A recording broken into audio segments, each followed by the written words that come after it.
knuckles on the side of my combine. Massey Ferguson broken down again. I took it out on that bearing with a 9-pound sledge in the force of a South Kansas wind. I can hear the straw popping and crying in the sun. It'll be ready to go before long. When the dew lifts up, I'll climb right on up in the cab where I belong. I'm cutting wheat on the old home place where the bushels keep rolling in. Another round on a red dirt farm. I'll steer it straight into the wind. I'm going round and round till the bin gets full. Back and forth with the engine whine.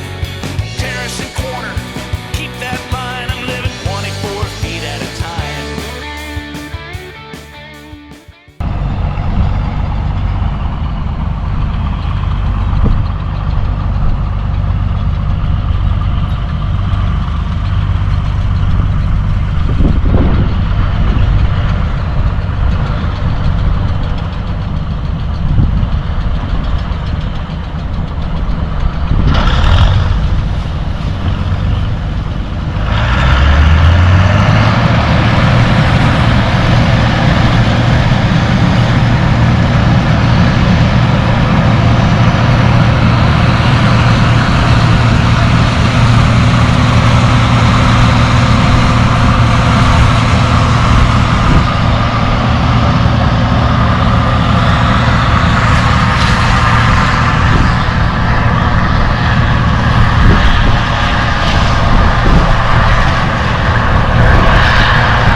So, this is the carnage from last night. We were shelling some corn, and started hearing a slip clutch go off. And well, here's what happened. We broke the clean grain auger that goes under the shaker shoe here. Snapped it off right here at the end. That was kind of a common problem. On these old L's. This is only an inch diameter. So we're going to do a quick fix by taking this sleeve, welding it on there, and hopefully getting back into the field this afternoon.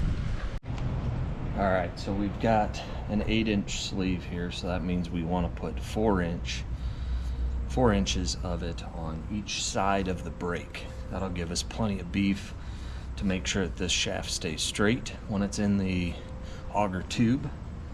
However, we got a little problem, and that is the actual auger flighting.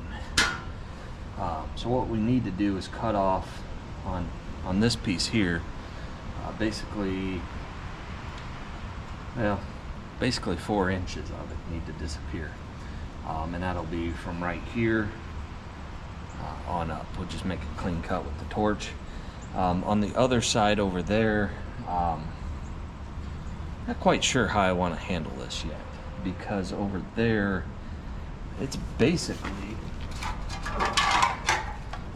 right at the end. I don't know if you can see that, but this is the part right here that goes into the end of the clean grain elevator. So this is the boot. Well, that was the outer panel of the boot, the lower boot.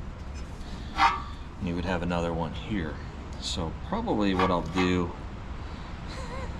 this is gonna be interesting. That's all I got to say. Let's fire up the torch, just see what we can do. I think I'm gonna start by cutting that and just see what we come up with.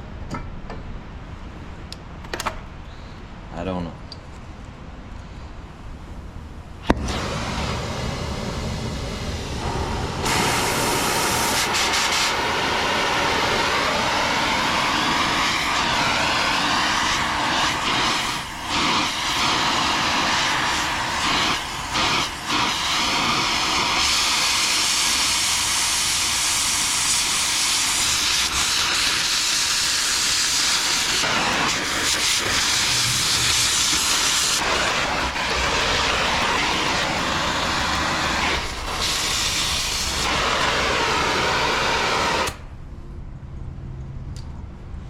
Let's take a look at what we did here. So that end I'm pretty confident with, as there was no welding. This end, I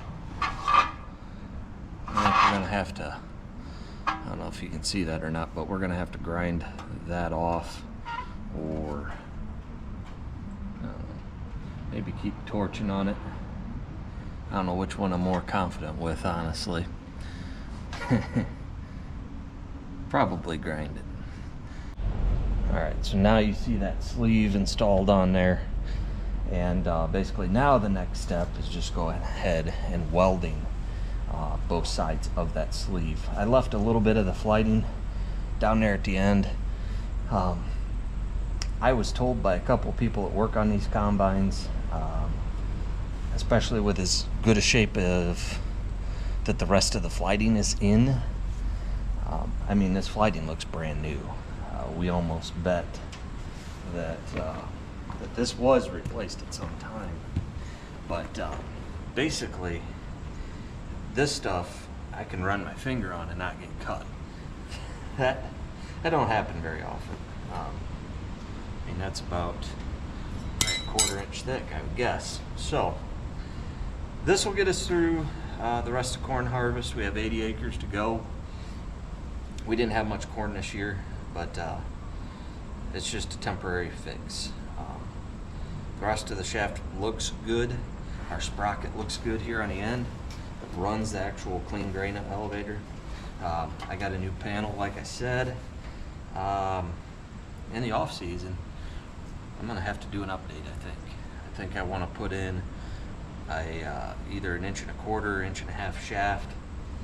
And basically what they did is you get so much flex out here, or flex down here on these inch shafts, Then in the later models of the L2s, and I think it was the L2s where they did the split.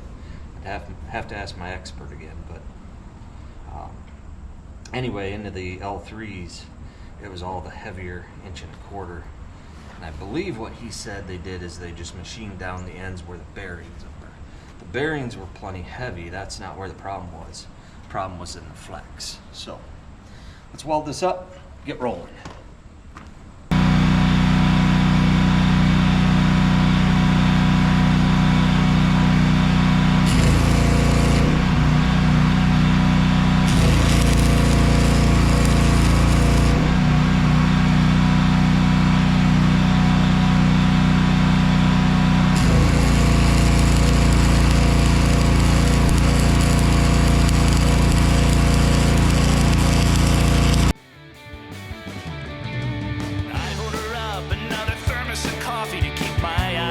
Shutting down. Caffeine and nicotine, the only diet for me, as the shadows grow long on the ground. The dirt red sun looks as tired as I do. The chip hills, they put it to sleep. I turn on my lights, I throw in a chew, I put the header back into the weeds. I'm cutting wheat on the old home place, where the bushels keep rolling in. Another round on a red dirt farm, I'll steer it straight into the wind. I'm going round and round till the bin gets full, back and forth with the engine whine.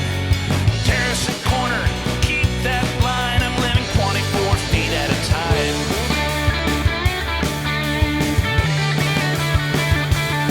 I put a hole in the block of my big red combine in the summer of 2003.